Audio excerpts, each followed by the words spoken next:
اگر میں آپ سے کہوں کہ آپ کی قسمت کے بند دروازے کی چابی آپ کے اپنے نام میں چھپی ہوئی ہے، اور وہ اگر چابی درست انداز میں گھما دی جائے تو ناممکن ممکن بن جاتا ہے، تو کیا آپ آخر تک یہ ویڈیو دیکھیں گے؟ السلام علیکم ورحمۃ اللہ وبرکاتہ۔ میں ہوں عامل شیرانی شاہ اور آپ دیکھ رہے ہیں اسپریچول گائیڈنس ایس چینل۔ کائنات کا ہر ذرہ ایک خاص ترتیب میں بندھا ہوا ہے، کوئی بھی شے بے ترتیب نہیں، کوئی بھی واقعہ اتفاق نہیں۔ ہر حرکت، ہر سانس، ہر تقدیر کے پیچھے ایک مخفی کوڈ کام کر رہا ہے۔ جس طرح ایک تالی کی مخصوص چابی ہوتی ہے، بالکل اسی طرح انسان کی تقدیر کے بند دروازوں کی بھی ایک خاص روحانی فریکوینسی ہوتی ہے۔ روحانیت کی دنیا میں اس فریکوینسی کو اسم اعظم کا نام دیا گیا ہے۔ لیکن ذرا ٹھہریے، آج کی یہ نشست عام وظائف یا سنی سنائی باتوں پر مشتمل نہیں۔ آج ہم علم لدنی اور اسرار الہی کی ان پرتوں کو چھیڑنے جا رہے ہیں جو صدیوں سے صرف سینوں میں دفن رہیں۔ آج ہم اس وہم کو توڑ دیں گے کہ اسم اعظم کوئی ایک عام سا لفظ ہے جو ہر زبان پر ایک جیسا اثر رکھتا ہے۔ حقیقت یہ ہے کہ اسم اعظم دراصل ایک آفاقی کنجی ہے، لیکن یہ کنجی ہر انسان کے لیے مختلف ہوتی ہے۔ لوگ مجھ سے بار بار سوال کرتے ہیں کہ شاہ صاحب، کیا اسم اعظم اللہ ہے؟ کیا یا حی یا قیوم اسم اعظم ہے؟ بے شک اللہ پاک کے تمام نام عظیم ہیں۔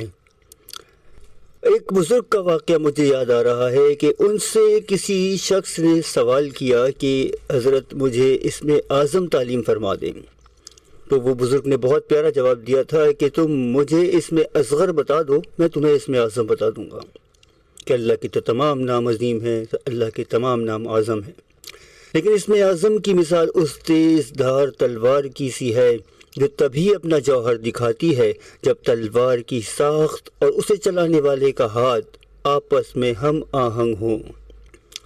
منطق صاف ہے، جس طرح ہر مریض کو ہر دوا فائدہ نہیں دیتی، بالکل اس کے مرض اور مزاج کے مطابق ایک خاص نسخہ ہی شفا بنتا ہے، بالکل اسی طرح ہر انسان کی روح کا ایک مخصوص اسم ہوتا ہے۔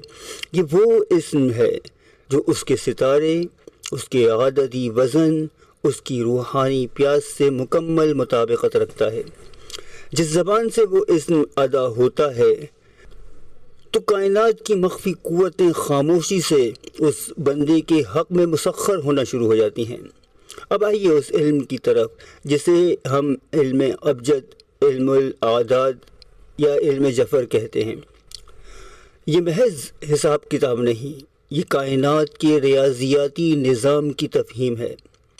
ایک عام انسان کے لیے اسم اعظم تک پہنچنے کا پہلا دروازہ یہ ہے کہ وہ اپنے نام کے حروف کو ابجد قمری کے ترازو میں تولے۔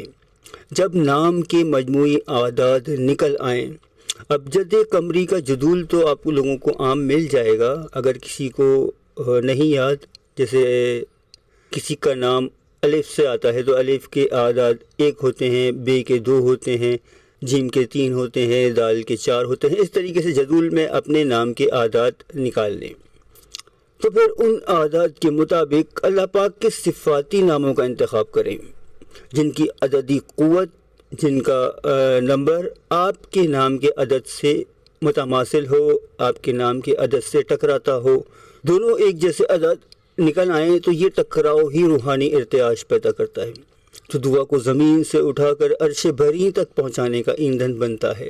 لیکن یاد رکھیے، یہ تو صرف سطح ہے۔ اس سمندر کی گہرائی میں وہ مرحلہ چھپا ہے جسے استخراج نجومی کہا جاتا ہے۔ وہاں صرف نام کافی نہیں ہوتا، وہاں ساحل کا وقت پیدائش، وقت، تاریخ اور ستاروں کی باہمی چال سامنے رکھ کر وہ اسم نکالا جاتا ہے جو اس کی زندگی کی سب سے بڑی رکاوٹ کو پاش کرنے کی طاقت رکھتا ہے۔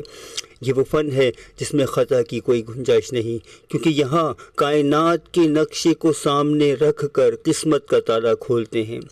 اگلی قسط میں اس مشکل ترین طریقے پر میں تفصیل سے بات کروں گا انشاءاللہ۔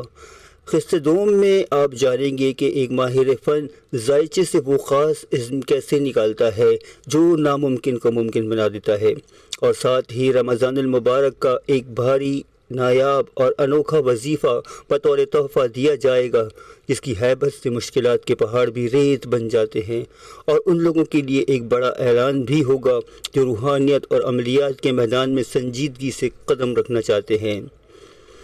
میں ہوں عامل چرانی شاہ اور آپ دیکھ رہے ہیں میرا official YouTube channel spiritual guidance SS۔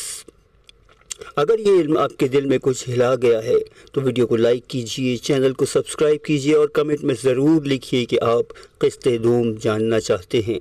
اپنے باطن کو ذکر الہی سے منور رکھیے۔ والسلام ورحمۃ اللہ وبرکاتہ۔